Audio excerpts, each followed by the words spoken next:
안녕하세요. 크리스강의 모르면 나만 손해 TV입니다.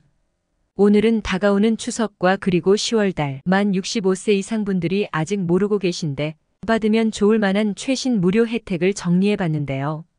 만 65세 혜택 종류가 정말 많지만 모든 노인이 무료로 받는 혜택과 추가로 최근 지자체에서 어르신분들에게 제공하는 혜택들도 정리를 해봤습니다. 최근 개장 40일 만에 관람객 300만 명이 몰린 순천만 국제정원 박람회의 경우 많은 분들이 가실 수도 있는데요.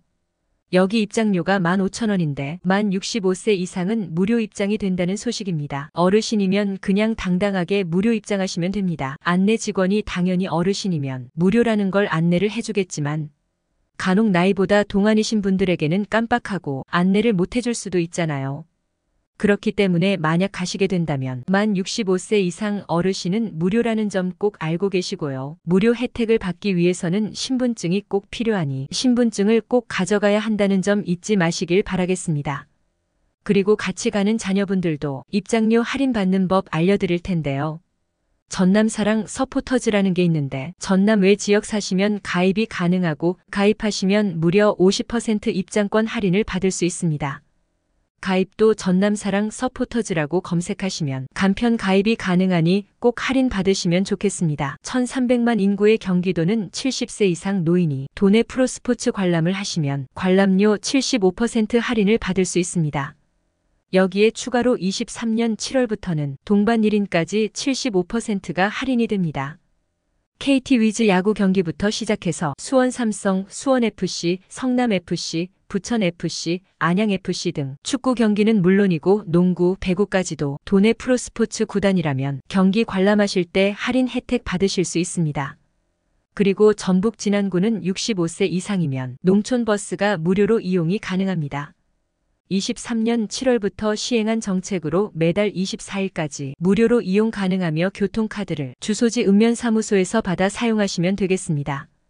또한 국립공원 사찰 문화재 관람료가 무료가 되었다는 소식입니다.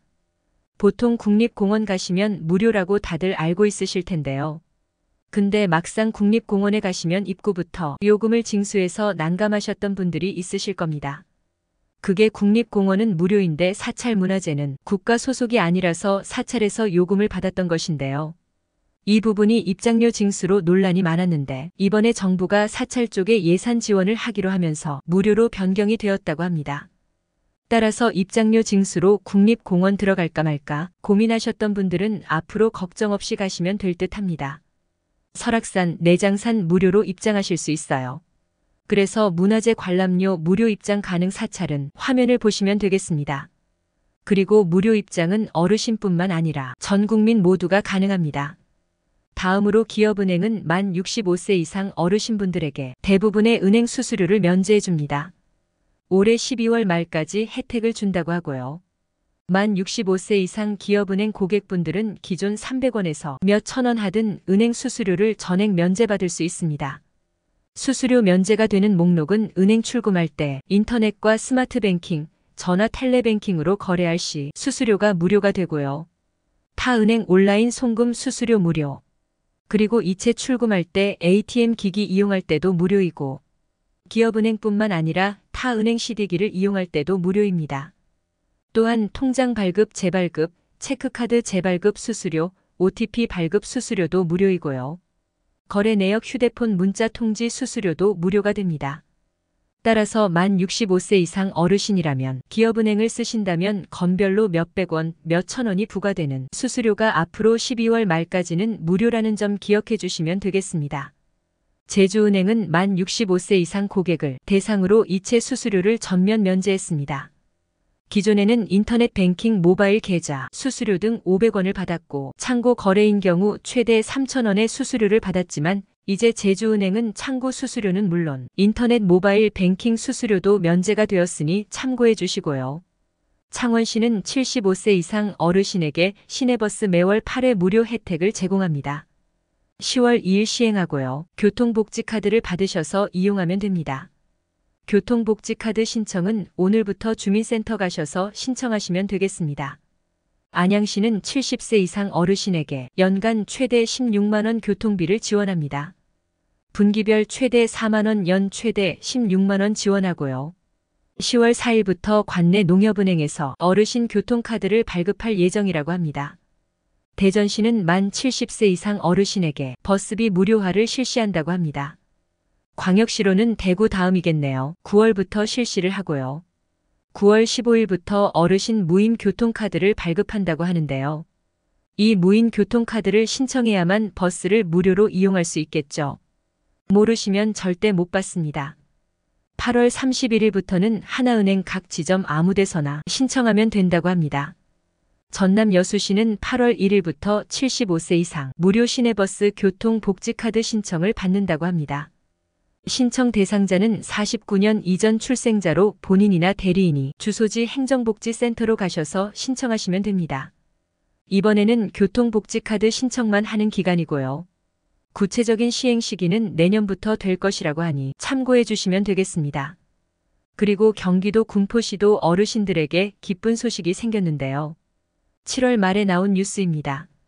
70세 이상 어르신에게 버스비 지원을 해준다는 소식이고요.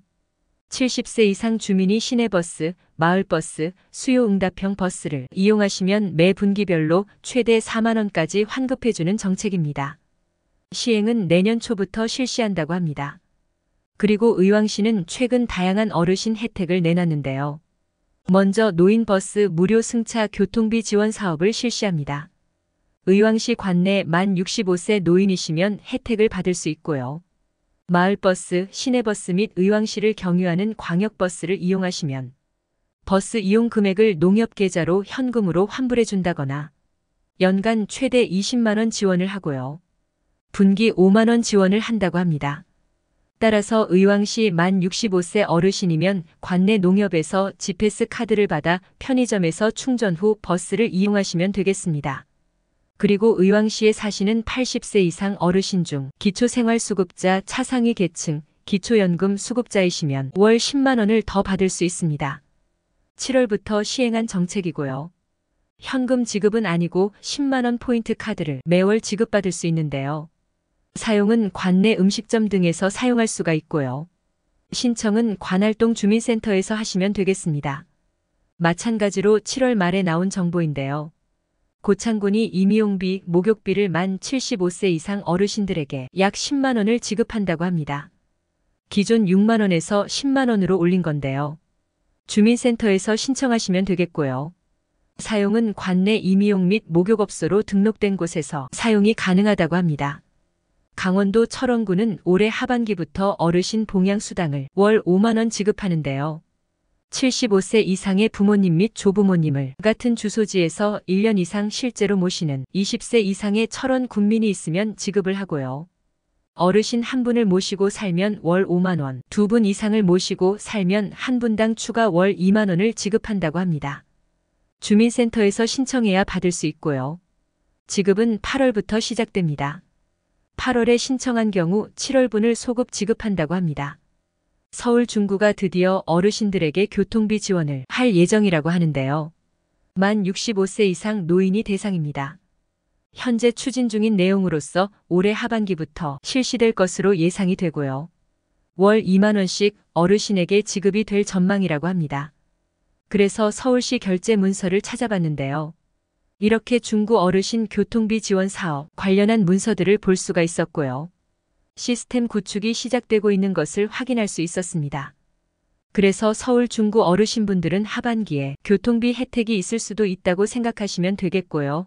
그리고 경기도 구리시는 현재 월 1만 원 버스 교통비 지원 정책이 논의가 되고 있는데요. 문제는 지원 대상이 만 65세 이상이 될지 또는 만 70세 이상이 될지는 현재 알 수가 없다는 것입니다. 현재 논의 중인 사안이기 때문에 향후 결과를 지켜봐야 할 듯하고요. 결과가 나온다면 다음에 다시 말씀드리겠습니다. 다음은 9월부터 손주 돌봄 수당을 주는 지자체가 생겼다는 소식입니다. 서울시는 손주를 돌보는 할머니, 할아버지에게 최대 월 60만 원을 지원합니다. 대상은 서울 거주 만 24개월에서 36개월 영아가 가능하고 기준 중위소득 150% 이하의 양육 공백이 있는 가정입니다. 신청은 9월부터 몽땅 정보 만능키 누리집이라는 홈페이지가 열리는데 해당 홈페이지에서 영아의 부모가 온라인 신청하시면 됩니다. 지원 내용은 영아 1명 기준 월 40시간 이상 돌보면 월 30만 원을 지원하며 최대 13개월 지원하고요. 영아 2명이면 월 45만 원, 영아 3명이면 월 60만 원을 지원합니다. 문의는 다산콜 02-120번으로 해보시면 되고요. 소득 인정액 기준은 중위소득 150% 이하인데 3인 가정은 소득 인정액 665만 원 이하, 4인 가정은 소득 인정액 810만 원 이하이면 됩니다. 영아의 조부모 또는 사촌 이내의 19세 이상 친인척이면 아이 돌봄비를 지급받을 수 있다고 합니다. 경상남도는 내년 1월부터 손주를 돌보는 할머니, 할아버지에게 돌봄 수당 월 30만 원을 지원합니다. 중위소득 150% 이하 24개월 이상 36개월 미만 손주를 둔 조부모님에게 1년 동안 지원합니다. 완도는 9월 1일부터 누구나 버스비를 무료로 해준다고 합니다. 그래서 이제 완도 국민들은 어르신, 어린아이에 관계없이 모두 버스를 무료로 타실 수 있게 되었습니다. 다음은 의료보험 병원비 환급 소식인데요. 의료보험을 쓰신다면 누구나 확인해 보셔야 하고 특히 65세 이상 어르신들은 영상을 보시면 필수로 병원비 환급 조회를 해보셔야 합니다. 보건복지부 산하 국민건강보험공단은 소득 기준에 상관없이 187만 명에게 총 환급액 2조 4,700억 원으로 1인당 평균 132만 원을 환급해 준다고 하는데요. 올해 187만 명 중 40%는 예전에 지급 동의를 해놓으셔서 자동 환급이 되지만 나머지 60%는 신청을 꼭 해야만 환급액을 받을 수 있다고 합니다. 본인 부담 상한제란 개인별로 정해진 금액 이상의 병원비를 쓰게 될 경우 건강보험공단에서 이를 계산해 초과 납부되는 금액을 돌려주는 제도인데요. 개인의 소득에 따라 본인 부담 상한액이 정해지는데 1년 동안 병원비에 지출한 금액이 이 본인 부담 상한액을 초과하면 초과한 금액을 전액 돌려주는 제도입니다. 수치로 보면 이해가 쉬운데요. 2022년 기준으로 알려드릴게요. 해년마다 각 소득 분위별로 본인 부담 상한액이 정해지는데 2022년에는 소득 1분위 대상은 병원비를 83만 원 이상 쓰셨으면 83만 원 초과 사용 금액에 대해 건강보험공단에서 환급해 주는 겁니다. 예를 들어 소득 1분위에 속하는 개인이 200만 원을 병원비로 쓰셨다면 117만 원을 환급을 받는 거죠. 따라서 이렇게 1분위부터 10분위까지 소득별로 본인 부담 상한액이 정해져 있어서 누구든 병원비를 상한액 이상 사용하셨다면 받을 수 있고요. 소득이 아무리 많더라도 2022년에 본인 부담 상한액 이상 병원비 지출이 있으셨다면 누구나 환급이 가능합니다. 따라서 우리나라는 거의 모든 국민이 건강보험에 가입이 되어 있기 때문에 전 국민 누구나 환급 대상이 되실 수 있다는 점 알아두시고요. 그리고 혹시 내가 환급 대상이 아니더라도 내 가족 중 병원비를 많이 쓰신 분들이 있다면 필히 알려주시거나 대신 조회해 보시고 신청해 주시면 좋을 듯 합니다. 특히 어린아이나 60대 이상 어르신분들은 모르고 지나갈 수 있으니 알려주시면 좋고요. 만 65세 이상인 경우 가장 병원비 지출이 많은 세대인데요. 이번 환급 대상 중 100만 명 이상이 65세 이상이며 약 1조 5,900억 원이 어르신분들에게 환급이 된다고 하니 꼭 기억하셔서 알려주시면 좋을 듯 합니다. 건강보험공단과 보건복지부는 이 제도를 신청해서 환급받으라고 다양한 채널로 알리고 있지만 여전히 몰라서 못 받는 분들이 많다고 합니다. 따라서 영상을 보시는 분들은 한 번 정도는 내가 대상인지 체크를 한번 해보시고요. 그리고 전부 현금으로 돌려주는 제도이기 때문에 대상이 맞다면 꼭 신청을 하셔야 하는 제도입니다. 신청해야만 받을 수 있으니까요. 그리고 환급되는 병원비 중 제외되는 항목도 있는데요. 비급여 항목, 임플란트 등 선별급여 항목들은 제외가 된다고 합니다. 다음은 환급 대상인지 확인하는 방법 바로 알려드릴게요. 본인이 사용한 병원비, 본인의 소득 분위를 계산해서 보건복지부가 제공한 표와 비교해 확인하는 방법도 있겠지만 이 방법은 너무 복잡하고 어려운 방법이니 따로 계산하지는 마시고요. 가장 쉽게 알 수 있는 방법은 안내문을 받으신 분들은 환급 대상이라고 보시면 되겠습니다. 따라서 신청 대상이면 8월 23일부터 순차적으로 본인 부담 상한액 초과금 지급 신청 안내문을 발송한다고 하니 안내문을 받으신 분들은 신청을 바로 해주시면 되겠습니다. 현재 시행 초기라서 많은 분들이 아직은 안내문을 못 받으셨을 수도 있는데 혹시나 받으신다면 본인은 환급 대상이라고 보시면 되겠습니다. 2022년에 병원비를 많이 쓰셨다면 한 번 정도 체크를 해보시면 좋겠죠. 그리고 여기서 주의하실 점은 만약 내 주소가 잘못 기입되어 있거나 하면 통지서를 못 받아서 모르고 지나가실 수도 있으니 본인이 대상이 되는지는 국민건강보험공단 콜센터 1577-1000번을 통해 한 번 더 확인해 보시길 바라겠습니다. 그리고 신청은 건강보험공단 홈페이지 또는 건강보험 앱인 더 건강보험 앱에서 신청이 가능합니다. 홈페이지에서는 간단하게 로그인 후 바로 화면 상단에 보이는 환급금 조회 신청으로 들어가시면 조회 및 신청이 바로 가능하고요. 앱으로 확인하는 방법은 더 건강보험 앱을 다운로드 하신 후 로그인을 해주시고요. 아래 하단 전체 메뉴 눌러주시고 환급금 조회 및 신청을 누르시면 됩니다. 이때 환급 대상이 아니면 아무 내용도 안 나오고요. 환급 대상이면 본인이 받을 환급 금액이 나옵니다. 그래서 환급 대상이시라면 하단의 다음을 눌러서 환급 계좌를 입력 후 환급 신청을 하시면 되겠습니다. 말씀드렸듯 안내문을 받으신 분들, 즉 환급 대상자에 한해서 신청이 가능한 제도입니다. 이 본인 부담 상한제 환급금은 예전에 지급 동의를 해놓으셨다면 자동 환급이 되지만 올해의 경우 187만 명 중 60%에 해당하는 분들은 신청을 필수로 해야만 받을 수 있는 현금이라는 점 기억을 해주시고요. 모르면 절대 받을 수 없으니 본인 포함해서 가족, 지인분들에게 꼭 한 번 정도는 알려주시길 바라겠습니다. 오늘 긴 영상 끝까지 시청해주셔서 대단히 감사합니다. 구독과 좋아요, 알림 설정 꼭 부탁드립니다. 오늘도 좋은 하루 되세요.